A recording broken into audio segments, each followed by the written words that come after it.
The power core I found activated the suit's grappling device when I picked it up. It must have been left here by my uncle.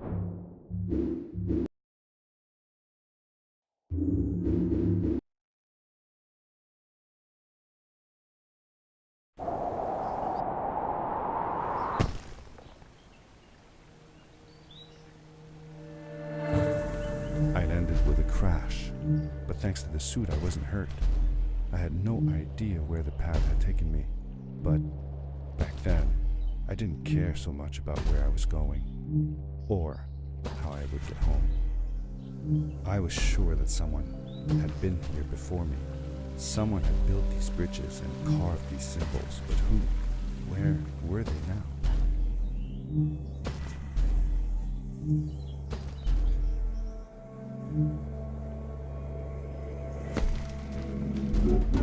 The power core I found activated the suit's grappling device when I picked it up. It must have been left here by my uncle.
These blue lights, did Fred put them here? Or was somebody else here as well?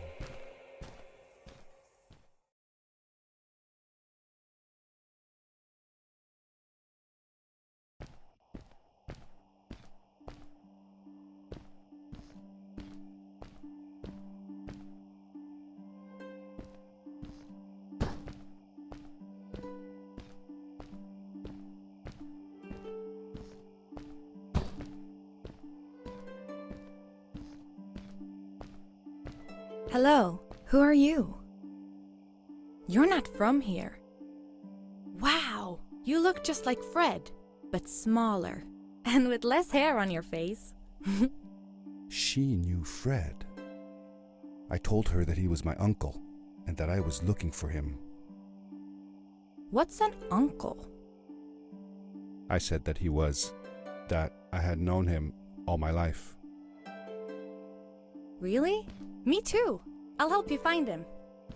I'm Madeline. The others call me Mad Maddie sometimes.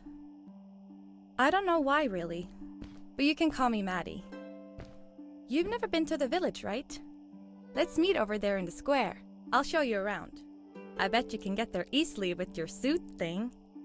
So, I'll see you there. I couldn't believe it. An underground village inhabited by frog people, or more like salamanders. Either way, they walked like humans, they talked like humans. How is that possible?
Darkness swept over me as I left the glittering lights in the village behind me and headed for the ominous shadows of the chasms.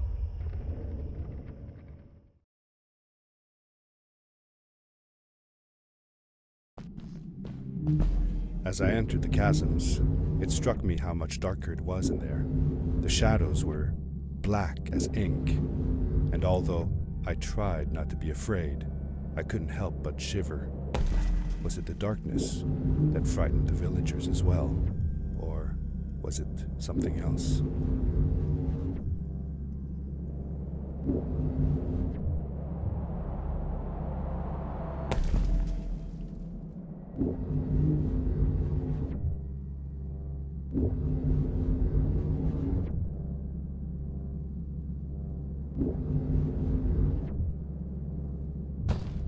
Seemingly bottomless pits loomed below us, everywhere in the cave. The further we got, the more I felt like what faint light existed down there was getting fainter. I was really glad that I wasn't alone.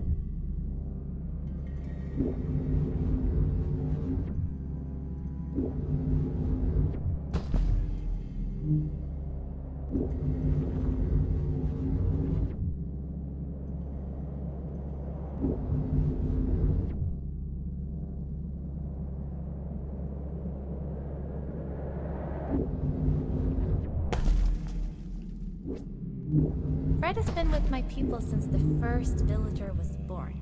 He helped us build the village, taught us how to speak, and helps us with everything. He taught me how to read and write as well. That's how I could learn to read the writing on the walls.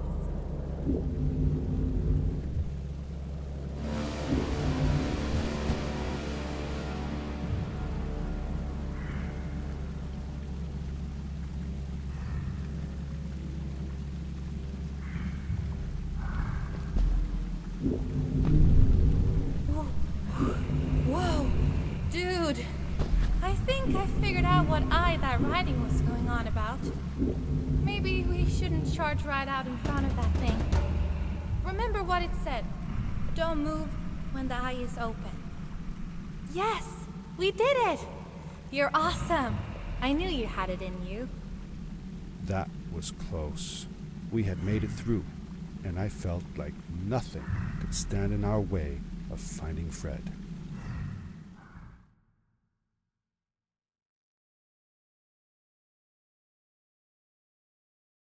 Oh, another one. This one says, "Welcome home."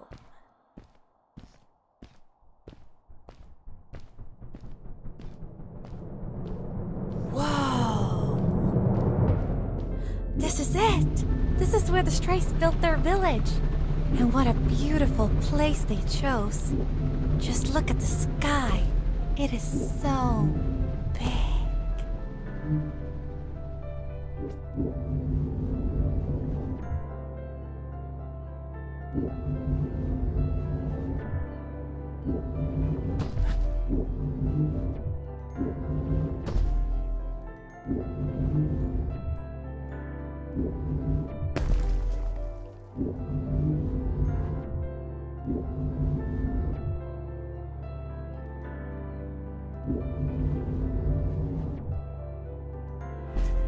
Along my journey, I had seen many pieces of floating rock, but here they were much bigger. Some were big enough to fit whole villages.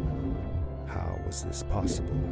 Maybe it had to do with the crystals that seemed to be everywhere. If the legends were true, the stray civilization was younger than the village.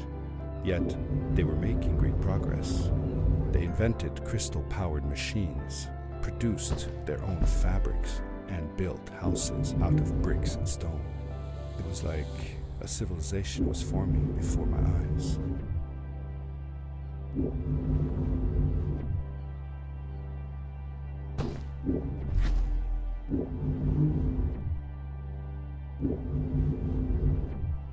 Hey, let's play a game. I bet that you can't get through this part without using the grapple device. Told you you couldn't do it.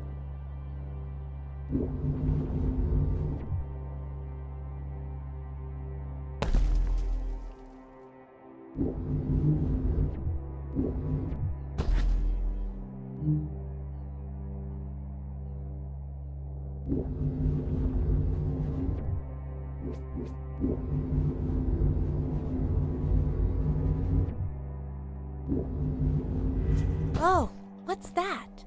The boots! Look! Couldn't you wear those? With this addition, the suit felt at least 20% cooler. Sweet! Now you gotta try them out. Whee!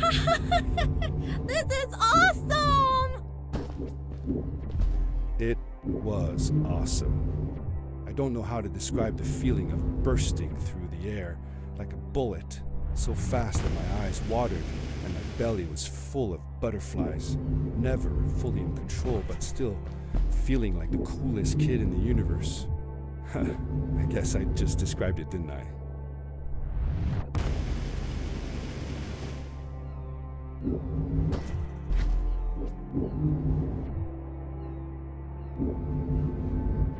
I'd love to do stuff like this with crystals. Just think of the possibilities.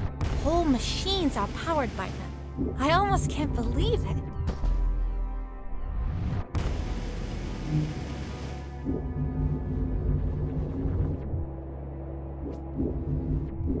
A great, icy mountain loomed before me, and I felt a chill run down my spine.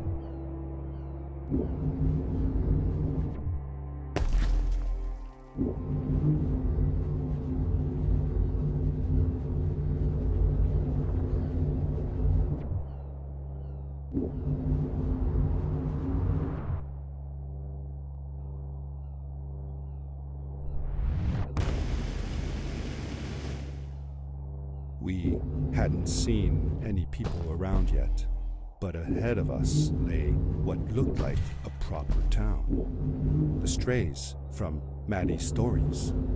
I could imagine how she must have longed to meet them all her life. And now, here they were.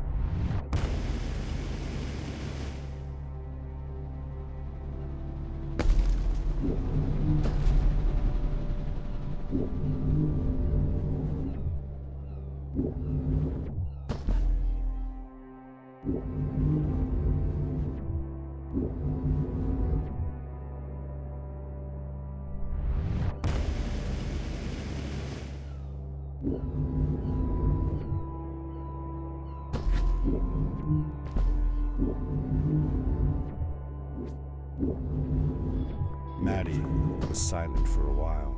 It seemed like she was thinking hard on something.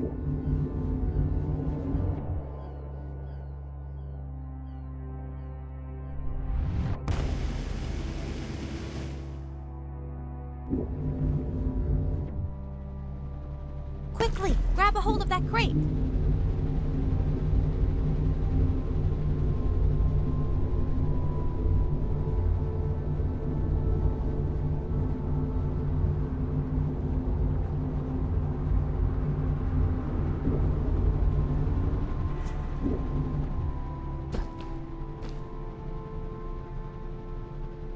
Good day. Here's a boat to Ice Cave. Though I'd take the other one if I were you. That one goes back to the outpost. Wait a minute. I was thinking. I don't know if I should go with you. I mean, I want to, but I also want to, well, stay here. Maybe it's strange, but I just feel like these people liked me and accepted me for who I am. Kinda like you. I want to be with you too, and help you find Fred. I don't know what I want the most.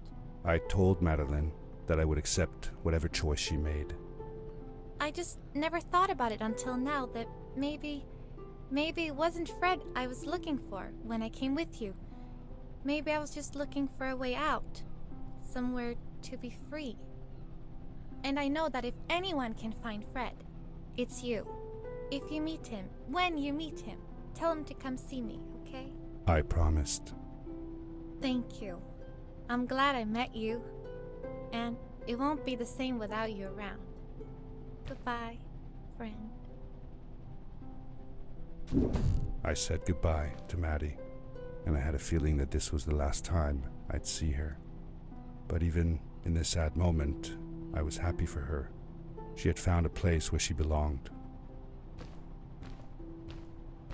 There was a dampness in the air that reminded me of the hot summer nights back home. But as the sun was setting, I could feel the chill creeping up on me. And the path we were traveling on seemed to lead us into a second ice age. Winter was coming.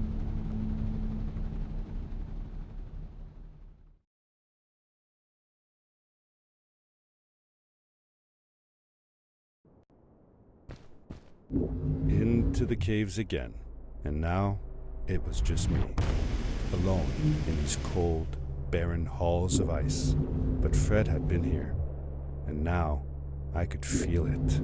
I was getting close. Something wasn't right.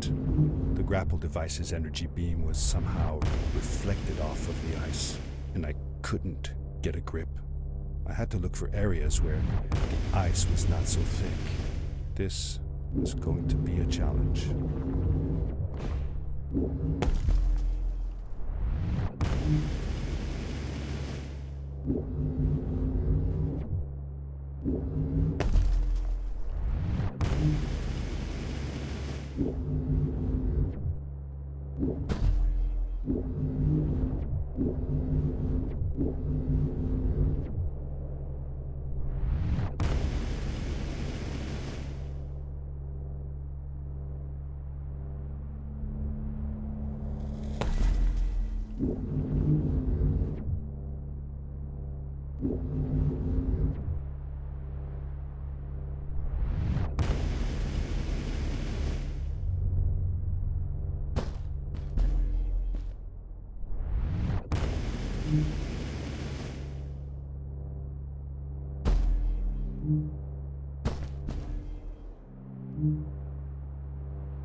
I found another one of Fred's campsite, noticeably newer than the others. The fire was still smoldering, and I could faintly pick up the smell of the aftershave he always used. I was closing in on him. I could feel it. He had left some tools behind that I could use to repair my boots. That should do it. Good as new.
It was dark all around me, but there was a light at the end of the tunnel.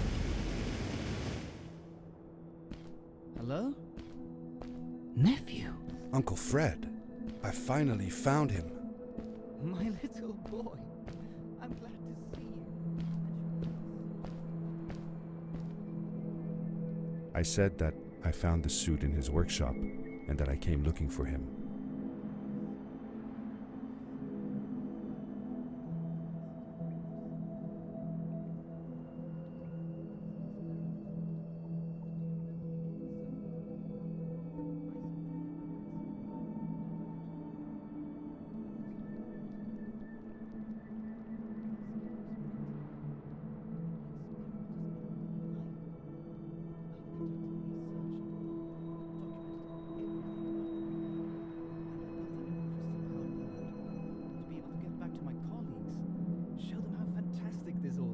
I interrupted Fred and told him about Maddie, how we came all the way to Starhaven together, and that I had promised to ask him if he would go see her there. Madeline. My little Maddie. I should have taken her to see Starhaven long ago. She was always so curious about the strays. When I left her, I wanted to protect her. Or rather, protect myself from losing her. I've changed my mind. I'm not going home. What does research or praise matter when I can be here with these creatures? They need me. And it's just as well. I don't trust this pad for more than one ride anyway. You need that ride. I didn't want to go home, and I asked if I could stay with him and Maddie instead. I'm sorry, nephew. As much as I enjoy having you here, you must go home. Explore the world on your own. Have your own adventures. I reluctantly agreed to go home. I was going to miss my uncle. I will miss you too. But I'm sure you'll do phenomenal on your own. And don't worry about me or Maddie. We'll be fine. The pad is yours, boy. When you're ready.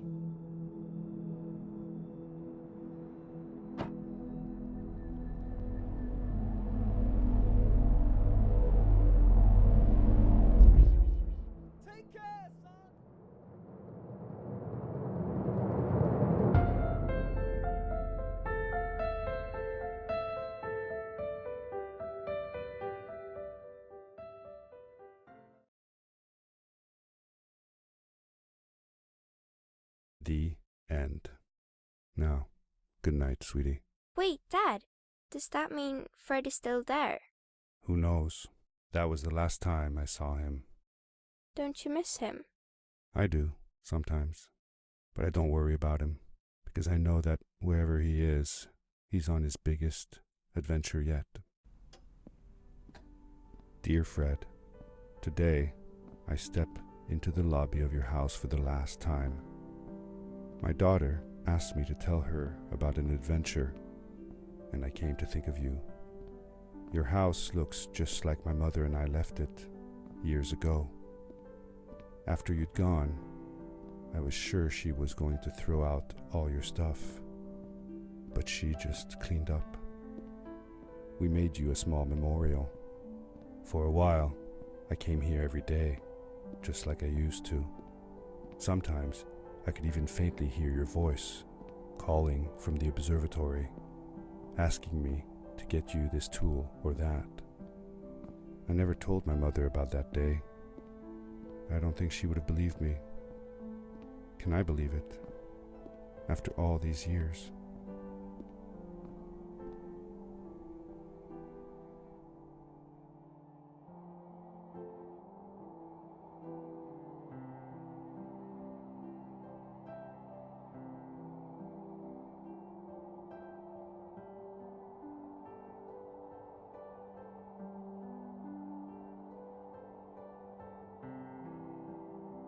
Uncle Fred, thanks to you, I have found an even greater adventure.